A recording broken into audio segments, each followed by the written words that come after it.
Hi అండి, welcome to my channel happy couple logs 143. నా channel subscribe చేసి support చేయండి. నేను బాగున్నాను, మీ అందరూ కూడా బాగుండాలని మనస్ఫూర్తిగా కోరుకుంటున్నాను.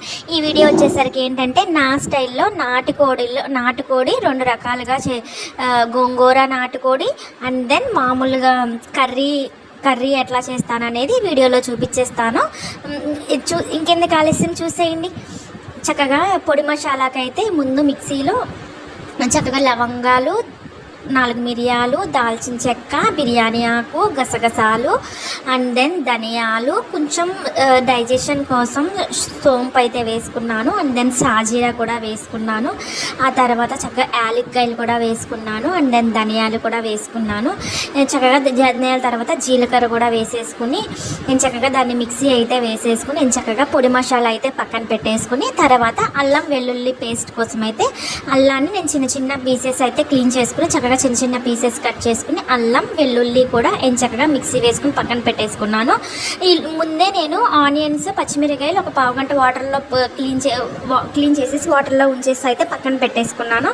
వాటర్ డ్రైన్ చేసేసి చక్కగా ఉల్లిపాయలు, పచ్చిమిరకాయలు కూడా కట్ చేసేసుకుని చక్కగా పక్కనే చక్కగా ఇదిగోండి నాటుకోడి చికెన్ కూడా క్లీన్ చేసేసుకున్నాను. పొడి మసాలా అండ్ అల్లం వెల్లుల్లి పేస్ట్ చక్కగా ఇట్లానే పక్కన పెట్టేసుకుని గోంగూర కూడా చక్కగా వాష్ చేసేసుకుని దీన్ని కూడా పక్కన పెట్టేసుకున్నాను. చక్కగా బాండి అయితే తీసేసుకుని ఫస్ట్ మొత్తం నాటుకోడి మొత్తం ఆ చికెన్ మొత్తం ఉల్లిపాయ, పచ్చిమిరకాయలు అయితే మగ్గించేసాను. ఆ తర్వాత గోంగూర వేయడానికి ఒక సపరేటు అండ్ దెన్ మసాలా వేసి గ్రేవీ కర్రీలాగా ఒక సపరేట్గా ముందైతే మొత్తం ఒక దాంట్లోనే వేసేసి మగ్గించేసాను. చక్కగా ఉల్లిపాయ, పచ్చిమిరకాయ వేసేసి ఉప్పు వేసేసి ఈలోపు మగ్గడానికి పెట్టేసి చక్కగా గోంగూర కూడా చిన్న చిన్న పీసెస్ అయితే కట్ చేసేసాను. పక్కనే పుదీనా కూడా కొంచెం కట్ చేసి అండ్ దెన్ కొత్తిమీర కూడా కొంచెం కట్ చేసేసి పక్కన పెట్టుకున్నాను. ఈలోపు చక్కగా ఆనియన్స్, పచ్చిమిరకాయ కూడా చక్కగా మగ్గిపోయినాయి. చక్కగా ఇలా మగ్గిపోయిన ఆనియన్స్లో చక్కగా మనం క్లీన్ చేసుకున్న నాటుకోడి చికెన్ మొత్తం అయితే వేసేసాను. వేసేసిన తర్వాత ఫస్ట్ నేను పసుపు అండ్ దెన్ కళ్ళుప్పు వేసి ఫస్ట్ ఉప్పు పసుపులోనే కాసేపు ఒక 2 to 3 minutes అయితే ఉడకనిస్తానండి. చక్కగా స్మెల్ కానీ ఏదన్నా ఉన్నా పోయి చక్కగా ఆ స్మెల్ లేకుండా ఉంటుంది. చక్కగా క్యాప్ పెట్టేసుకుని మూత పెట్టేసుకుని అలాగా చక్కగా ఉడికిన తర్వాత దాంట్లో వచ్చిన వాటర్ బాగా కొంచెం ఒక 3 to 4 minutes అనుకోండి అట్లా ఉడకబెట్టేసిన తర్వాత దీంట్లోనే ఇప్పుడు అల్లం వెల్లుల్లిపాయ పేస్ట్ చక్కగా మిక్సీ వేసేసుకున్నాం కదండి. చక్కగా అది కూడా వేసేసుకుని చక్కగా మొత్తం పీసెస్గా పట్టేటట్టు కదిపేసుకుని చక్కగా పెట్టేసుకుంటే ఇలా కూర్చొని మూత పెట్టేసుకుని చక్కగా దగ్గరకు వచ్చేసినాక నేను పక్కన బాండిలో ఈ ఆల్రెడీ నేను కారం దండి అందుకోసమే అలా ఉంది. దాంట్లో కొంచెం జస్ట్ ఆల్రెడీ దీంట్లో ఆయిల్ వేసాకండి సరిపడా కొంచెం ఆయిల్ వేసి చక్కగా గోంగూర వేసుకునే చికెన్ ఎంతైతే నేను క్వాంటిటీ వండాలనుకుంటున్నానో అంత చికెన్ని పక్కకైతే పెట్టేసుకున్నాను.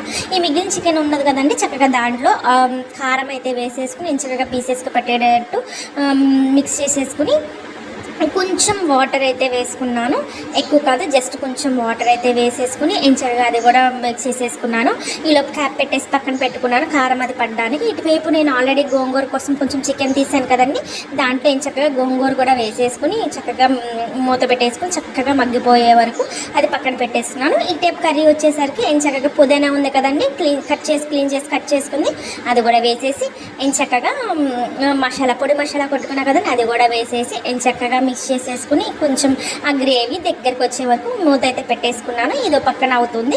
ఈ పక్కన వచ్చేసరికి చక్కగా గోంగూర చక్కగా మెత్తగా అయిపోయింది. చక్కగా దాంట్లోనే నేను కారం అయితే వేసుకుని గోంగూర కదండి కొంచెం ఎక్కువ పడుతుంది కారం వేసుకుని కదుపుకుని అది కూడా ఇటు పక్కన 2 ప్యారల్గా కంప్లీట్ చేసేసుకుంటున్నానండి. తర్వాత ఈ చికెన్లో దగ్గరికి వచ్చేసినంత చక్కగా కొత్తిమీర వేసేసుకున్నాను. ఇటు గోంగూర చికెన్ కూడా 2 కంప్లీట్ అయిపోయినాయి. ఇట్లా అయితే నేను వైట్ రైస్తో మేము సర్వ్ చేసుకున్నాము. ఎట్లా ఉందని కామెంట్ సెక్షన్లో చెప్పండి. Thank you.